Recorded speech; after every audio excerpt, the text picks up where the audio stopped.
What's up, people? It's your boy OT and welcome to Steady Bro. Today we'll be looking at the new coronavirus variants and whether we should be worried. Matt Hancock, the Secretary of Health, addressed the House of Commons concerning the increasing surge in coronavirus cases in London. During this address, he mentioned the emergence of a new coronavirus variant. There are multiple mutations in this new coronavirus variant. Some of these mutations do affect the spike protein. It is through the spike protein that the coronavirus is able to gain access into the human cell. So the question is, bro, like, why should I care about this?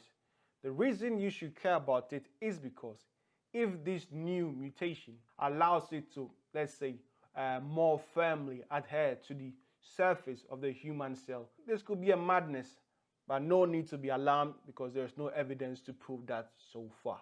A mutation occurring in a virus is nothing new.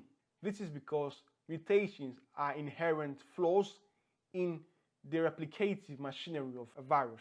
Check this out. In humans, when we are replicating our own DNA, carried out by a DNA polymerase, the DNA polymerase has a proof reader, someone that makes sure that what we are doing is safe and can progress. The DNA polymerase has what we call an exonuclease activity. So when it is replicating, and it puts a wrong nucleotide at a certain position, it can identify it and the exonuclease activity will excise that wrong nucleotide placed, correct the mistake and progress. In a virus, the RNA polymerase used to replicate the RNA does not have the same exonuclease. Therefore, if a mistake is made, replication just carries on. If mutations normally occur in a virus, what is the fuss about this one?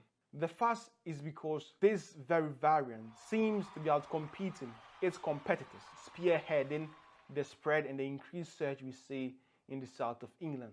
But let me be clear, as of now, there is no concrete evidence to suggest that this mutation has conferred the virus with a selective advantage, making it more transmissible than the previous coronavirus. More investigation and data will need to be collected to really see how these mutations is actually affecting the behavior of the virus. And now the question is, how does this affect the COVID vaccine? It will most likely not affect it, but it cannot be completely ruled out.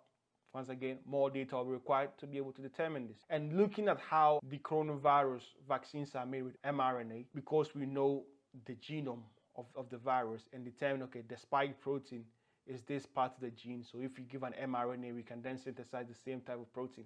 We can just tweak it and address any change that we think might be of concern. If you like the video and you found it useful, I would like you to share, subscribe, like, all the good stuff. Yeah? Salute.